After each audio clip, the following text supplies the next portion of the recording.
বক্তব্য প্রদান করবেন, বক্তব্য প্রদান করবেন মাস্টার।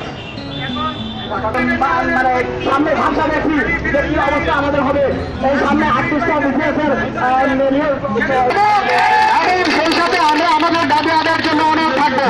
আমাদের সাথে যে শিক্ষার্থী বন্ধুরা জাতীয় বিশ্ববিদ্যালয়ের অধীনে আছে, আমি 2011-12 সেশনের শিক্ষার্থী, তাদের মৌখিক পরীক্ষা গত মাসের 25 তারিখে শেষ হয়ে গেছে এবং আমাদের বড় ভাই সিনিয়র যারা আছে তারা মাস্টার্সের পরীক্ষার্থী ছিলেন, তারাও গত সেখানে একত্রিত হয়েছে। অনেক বারবার বলা হয়েছে আমাদের 4 দফা দাবি। আমরা এই প্রেস মিডিয়ার মাধ্যমে জানাতে চাই যে আমাদের এই দাবিগুলো অনেকটি বিলম্বে বাস্তবায়ন করা। ধন্যবাদ জানিয়ে আমার বক্তব্য শেষ করছি। সবাইকে ধন্যবাদ। আসসালামু আলাইকুম। আমরা কি খুবই অবহেলিত?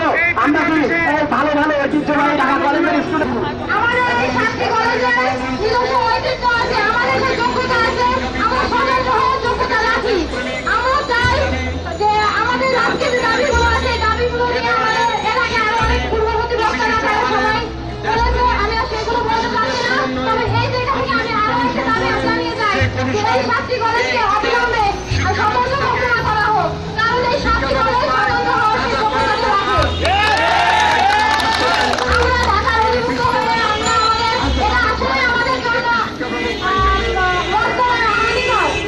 এই ছাত্র কলেজের ঐতিহ্য আদায়ের জন্য প্রধানমন্ত্রী, অর্থমন্ত্রী, শিক্ষামন্ত্রী এবং ঢাকা বিশ্ববিদ্যালয়ের ভিসি এবং জাতীয় বিশ্ববিদ্যালয়ের ভিসি সবার দৃষ্টি আবার আকর্ষণ করছি। আমাদের এই দাবিগুলো অবিলম্বে পূরণ করা হোক।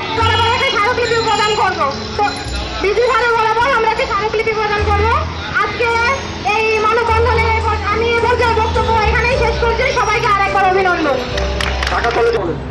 আনন্দের সহিত আমরা আমাদের কলেজ থেকে যখন ঢাকা ভার্সিটি আউট অফ হয়েছিল তখন আমরা সবাই সকলে আমরা মাস্টার্সের শেষ বসে এসে আমরা এখনো মানে সামনে ভাষা দেখি যে কি অবস্থা আমাদের হবে, এই সামনে 38টা বিসিএসের সার্ভে হবে।